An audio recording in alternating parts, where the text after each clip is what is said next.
네, 오늘 이제 2학기 2학년 사회 두 번째 시간이죠. 전체 강의로 따지면 아마 22강일 겁니다. 교과서는 122페이지. 자, 지난 시간에 우리가 세계의 이제 인구 분포를 배웠죠, 그쵸? 그래서 뭐 세계 인구 분포가 뭐 북반구의 중위도 지역에 인간이 많이 모여 산다. 이유가 뭐냐? 거기가 뭐 기후가 온화하고 평야가 발달했기 때문이다.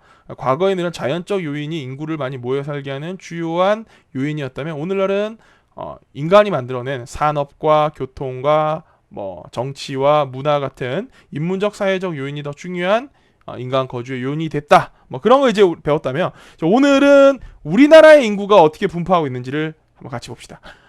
인구 분포가 이제 이 인구가 분포하는 어떤 패턴, 뭐 이유 이런 거는 전 세계나 우리나라나 별 뭐 다를 거 없습니다. 근본 핵심은 이거예요. 사람이 살기 좋은 곳에 인구가 뭐한다? 모인다. 인구가 밀집한다. 그게 핵심인 겁니다. 전혀 어려울 게 없죠, 그렇죠? 자, 우리나라의 인구 분포의 특징부터 봅시다. 자, 우리나라의 인구 분포 특징. 자, 우리나라는 인구 밀도가 높고 지역별 인구 분포가 고르지 않다라는 특징이 있습니다. 우리나라 인구 밀도 높죠. 지난 시간에 배웠다시피 우리나라 전국 국토의 평균 인구 밀도는 515명 퍼 제곱킬로미터, 1제곱킬로미터 안에 515명 정도가 거주하는데 이게 전 세계에서 한 13번째로 높은 인구 밀도라고 했었죠. 그렇죠? 그리고 우리가 살고 있는 서울시만 따져보면 인구 밀도가 1제곱킬로미터당 한 16,000명 정도로 이걸 뭐 국가 단위로 계산해 보면 전 세계에서 한 세 번째 정도로 인구 밀도가 높은 아주 우리는 인구 빡빡한 지역에 살고 있습니다. 자, 그런데 이런 인구가 분포가 고르지 않아요. 바로 알 수 있잖아요. 그치? 우리나라 전체 인구 밀도가 515명이라 그랬는데 서울 인구 밀도가 16,000명이니까 서울에 도대체 얼마나 많은 인구가 모여 있다는 겁니까? 우리나라는 인구 분포가 고르지 않다. 자, 한번 인구 분포의 이제 어떤 그 변화상을 갖다가 우리 시대를 서로 나눠 가지고 한번 봐야 됩니다. 하나는 1960년대에 산업화가 본격적으로 시작하기 이전의 인구 분포가 어땠는지 한번 배워보고, 그다음에 1960년대에 들어서 산업화가 시작되고 난 다음부터의 인구 분포가 어떻게 변했는지를 한번 같이 나눠서 배워볼 필요가 있습니다. 자, 산업화 이전의 인구 분포를 봅시다. 우리나라는 여러분들 이런 말 있어요. 농자 천하지 대본이다. 농사 짓는 사람이 천하의 가장 큰 근본이다 할 정도로 우리나라는 전통적으로 농경 중심 국가였습니다. 농업이 모든 산업의 기반이 되던 국가였죠. 그렇죠? 그러다 보니까 당연히 이런 농업 중심 국가는 사람들이 어디에 많이 모여 사냐? 농사를 짓기에 유리한 지역에 많이 모여 삽니다. 자, 우리나라의 농사를 짓기에 유리한 지역이 어디냐? 첫째, 농사 짓기 위해서는 어때야 됩니까? 기후가 너무 추워서는 안 되겠죠, 그렇죠? 기후가 온화해야 되다 보니까 아무래도 북쪽 지방보다는 남쪽 지방이 유리할 것이고, 또 하나, 자, 농사 지으려면은 산지보다는 지형이 평야여야겠죠. 그래서 평야가 많이 발달해 있으면서 기후가 온화한 지역이 바로 어디냐면은 우리나라의 남서부 지역입니다. 그래서 여러분들 남서부 지역 하면 유명한 호남 평야 알죠, 그렇죠? 호남 평야와 저기 낙동강 주변의 김해 평야 이런 지역들이 상당히 유명한 평야 지역으로 과거부터 곡창지대였죠. 여기는 김해 평야라든지 여기는 호남 평야 지역이라든지. 그래서 우리나라는 전통적으로 인구 분포가 서남부 지역, 남서부 지역의 인구가 많이 분포했다는 겁니다. 왜냐? 여기가 뭐하기 좋으니까, 여기가 농사짓기 좋으니까. 자, 실제로 여러분들 조선 후기에 유명한 화가 우리 서민들의 생활상을 잘 표현했던 김홍도, 단원 김홍도라고 하는 화가가 있죠. 이게 단원 김홍도 선생이 그린 다작이라고 하는 그림입니다. 자, 보면은 지금 일하는 사람들이 열심히 벼를 수확해가지고 그 벼에서 이제 쌀알을 지금 털어내고 있는 타작을 하고 있는데, 여기 보면 이렇게 양반으로 보이는 분이 곰방대를 물고는 편한 자세로 앉아서 있죠. 이분 딱 보면 뭐가 느껴집니까? 여유가 느껴지죠. 왜? 먹고 살기 편하거든. 실제로 여러분들 공부, 학문 이런 것도 일단은 먹고 사는 게 먼저 해결이 돼야 뭐 공부도 하고 하는 거지. 지금 내일 당장 굶어 죽게 생겼는데 공자님께서 말씀하시길, 맹자님께서 말씀하시기라면 지금 무슨 헛소리 하는 거냐? 이런 욕먹기 십상이겠죠. 그쵸? 자, 그래서 요런데 이제 이 남서부 지역 평야 지역을 중심으로 이 농사가 잘 되고, 그러다 보니까 이 지역에 있는 양반들은 먹고 살기가 편했단 말이지. 여유가 있었다 이겁니다. 그러다 보니까 우리나라의 성리학이라고 하는 학문도 어디를 중심으로 발전하냐? 요 남서부 지역, 여기는 영남 지방이나 호남이나 충청도 지방을 중심으로 해가지고 평야가 비옥한 이런 평야 곡창지대가 있던 지역을 중심으로 학문도 발전하게 된 겁니다. 자, 볼까요? 우리나라의 지금 성리학이 보면 계보도인데 여기 보면은 율곡 이이 선생을 중심으로 한 기호학파가 있고 태계 이황 선생을 중심으로 했다는 영남학파가 있죠. 그쵸? 그래서 영남학파는 여기 있는 영남지방이고 여기 보면은 소백산맥에 조령이라고 하는 고개가 있거든요. 조령 남쪽에 있는 지역에 대해서 영남입니다. 그리고 기호학파는 여기 충청도 지역에 가면은 뭐 김제, 벽골제, 제천, 의림지 같은 호수들이 많습니다. 그래서 호수 가까이 있는 지역에 대해서 기호지방이라 그럽니다. 그래서 기호지방을 중심으로 발전한 기호학파와 그리고 영남지방을 중심으로 발전한 요 영남학파 요런 지역들이 이제 성리학이 발전할 수 있었던 것도 옛날부터 여기 인구가 많이 모여 살고 농사가 잘 되다 보니까 이쪽 지역의 양반들이 먹고 살 여유가 많았다는 거죠. 여유가 있다 보니까 공부하게 되고 그러다 보니까 성리학이 발전하게 되었다. 이 정도로 이제 어떤 지역의 자연 환경이 인간의 어떤 학문과 문화에까지 깊은 영향을 미치는 겁니다. 실제 보면은 무슨 여러분들 뭐 이쪽에 함경도시 함경학파라든지 뭐 평안학파 들어봤습니까?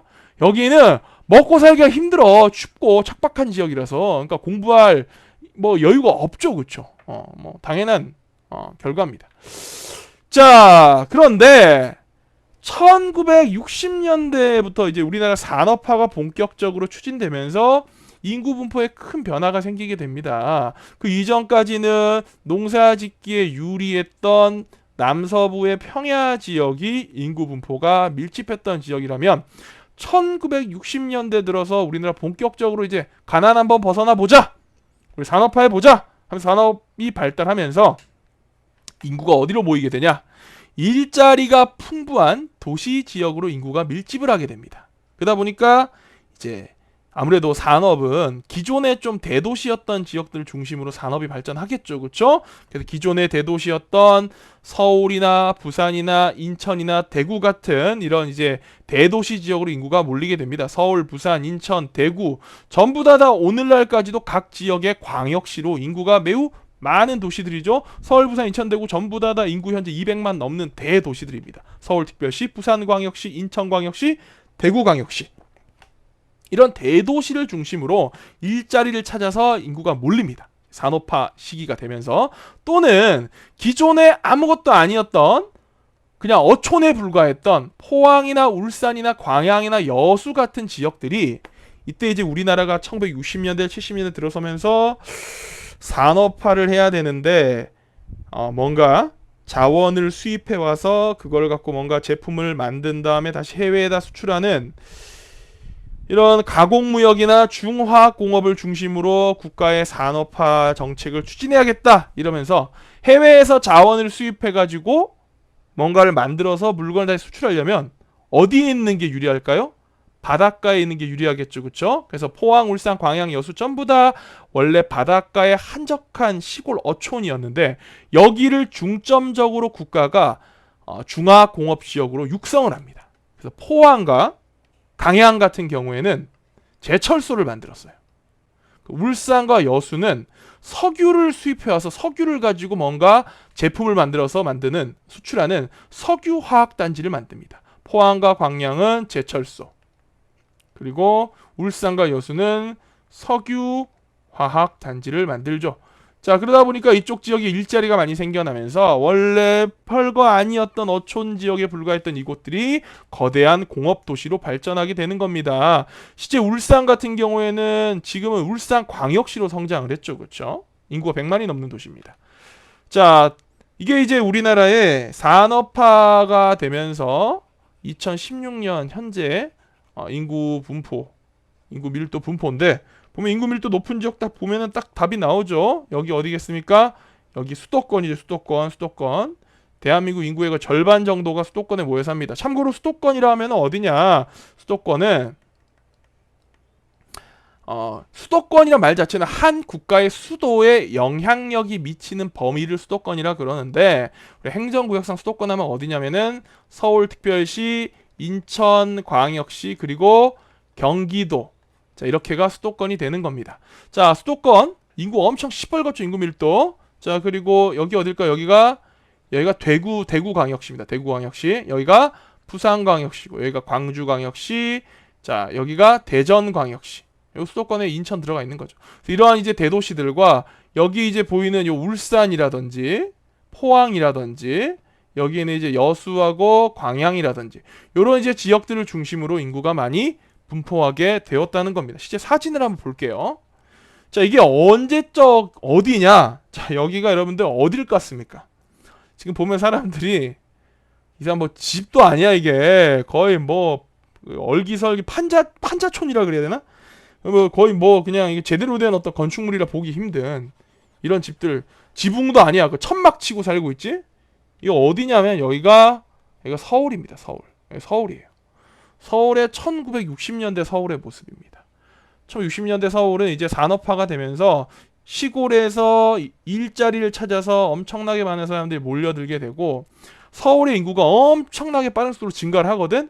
근데 이제 인구가 증가하는데 이 많은 사람들을 다 서울이 수용할 수 있는 능력이 안 된 겁니다. 서울 사람이 살려면은 집도 있어야 되지, 깨끗한 물을 공급하고 더러운 물을 받아가는 상하수도 시설도 있어야 되지, 전기도 보급이 돼야 되지, 학교도 있어야 돼, 병원도 있어야 돼, 상업시설도 있어야 돼, 여러 가지 있어야 되는데 갑자기 인구가 그런 거 다 생기기도 전에 급격하게 인구가 몰린 겁니다. 그러다 보니까 모인 사람들이 이런 식으로 이제 무허가 판자촌을 지어서 천막으로 지붕을 치고 지금 서울에 살고 있는 거지. 이게 이제 당시에 얼마나 이 서울의 인구가 급격하게 많이 몰렸는지를 알 수 있는 모습입니다. 자, 요 사진 볼까요? 요 어디냐? 자, 요 지금 보면 배가 있고 배가 지금 뭐 이게 바다 같은데 뭘 지금 잡고 있죠? 이게 뭐냐? 이게 고래입니다. 고래. 고래를 지금 잡은 거예요. 울산이라고 하는 곳이 원래 고래잡이로 유명했던 어촌이었어요. 그 지금 여기 보면은 이건 어디냐? 여기는 포항입니다. 포항의 이제 1960년대 모습이야. 그러니까 이렇게 그냥 완전히 시골 어촌에 불과했던 지역들이 오늘날 어떻게 됐냐? 이게 이제 포항 제철소의 모습이고 이거는 이제 울산 광역시의 이제 석유화학단지 모습이거든. 이런 식으로 이제 엄청나게 인구가 많이 모여 사는 거대 도시로 발전하게 됐다는 겁니다. 어디에 있는 인구가 어디로 모여서 과거에 많이 모여 살던 시골 농촌 지역, 농업사회를 중심으로 하던 남서부 농업 지역에서 인구가 다들 어디로 몰려가지고 이런 도시들을 중심으로 인구가 몰리면서 일자리를 찾아서 그래서 이렇게 우리나라의 인구 분포에 큰 변화가 나타나게 된 거죠, 그렇죠? 실제로 시골의 이 인구가 도시로 몰리는 현상을 우리가 이촌향도라고 합니다. 이촌이란 거는 촌락 시골을 벗어나서 향은 향한다. 어디로? 도시를 향한다. 그래서 시골의 농촌의 인구가 도시로 이동하는 현상을 이촌향도라고 그러는데 우리나라는 1960년대 산업화와 함께 맞물려서 그때부터 지금까지 이촌향도가 계속해서 일어나고 있습니다. 선생님도 지방 출신이지만 서울에 와서 지금 살고 있죠. 그렇죠? 자, 그래서 지방에 있는 많은 도시들과 지방에 있는 많은 촌락 지역들은 현재 소멸 위기를 겪고 있습니다. 자꾸만 인구가 수도권으로 밀집하다 보니까 옛날에는 어디 시골 산골 마을이나 농촌 마을들만 소멸해 갔다면 오늘날은 지방에 있는 어떤 군이라든지 무슨 시 정도 되는 지역들도 지금 인구가 급격히 감소해서 인구 소멸 위기를 겪고 있습니다. 실제로 자, 우리나라에서 이제 조사를 해 보니까 자, 소멸 위험 지수라는 게 있어요. 이게 20세에서 39세에 아이를 잘 출산하는 평균 연령대 여성의 인구를 65세 이상의 노인 인구로 나눈 값이거든요. 이 값이 0에 가까우면 가까울수록 이 지역은 앞으로 인구가 소멸될 위험이 있다 이겁니다. 근데 지금 보면 보세요. 경북에 있는 봉화군, 영양군, 청송군, 청도군 전부 다 지금 시뻘겋죠. 이게 고위험입니다.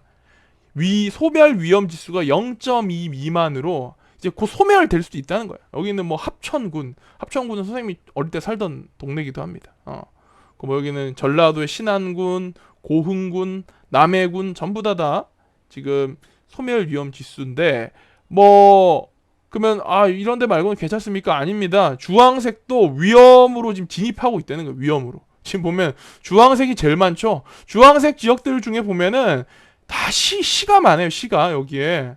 그냥 시들도 지금 방심할 수가 없다는 거죠. 그렇죠? 이런 지역들. 자, 그래서 우리나라가 지금 지방에 있는 많은 지역들이 소멸 위험으로 가게 되고 반면에 지금 보면 여기 있는 수도권 지역은 어때요? 색깔이 다 초록하죠? 아직 안전하다는 겁니다. 보통이거나 소멸 위험 지수가 매우 낮다라는 거죠. 그렇죠? 이쪽. 수도권으로 자꾸 인구가 모이다 보니까. 이걸 뭐 어떻게 해결을 해야 되는데 아니면은 앞으로 멀지 않은 미래에 지방에 있는 많은 도시들은 소멸하게 될 거거든요.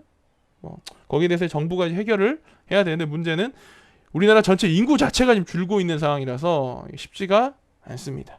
자, 이렇게 해서 우리가 오늘 우리나라의 인구 분포를 우리나라 인구 분포는 지역별로 격차가 크다. 근데 1960년대 이전에 산업화 이전에는 주로 농사가 잘 되는 남서부 평야지대 인구가 많이 모여 있었다면 1960년대 들어서 산업화가 진척되면서는 주요 도시들을 중심으로 해서 인구가 많이 몰리게 됐고 특히 포항이나 울산이나 여수나 광양 같은 곳들은 국가가 수출 주도의 중화학 공업을 육성하다 보니까 그런 공업 지역이 만들어지면서 인구가 급격하게 불어난 지역들이다. 오늘날 대한민국 인구는 감소 추세에 있지만 인구 분포 자체를 보면은 수도권에 너무 많은 인구가 밀집돼 있고 그로 인해서 지방에 있는 많은 지역들은 인구 소멸 위험을 겪고 있다. 라는 까지 우리가 같이 배워봤죠. 그렇죠? 자, 이렇게 오늘 우리나라 인구 분포를 배워봤고 다음 시간에는 인구 이동에 대해서 같이 한번 배워보도록 하겠습니다. 자, 오늘도 수업 듣느라 고생 많았고 다음 시간에 봅시다. 안녕.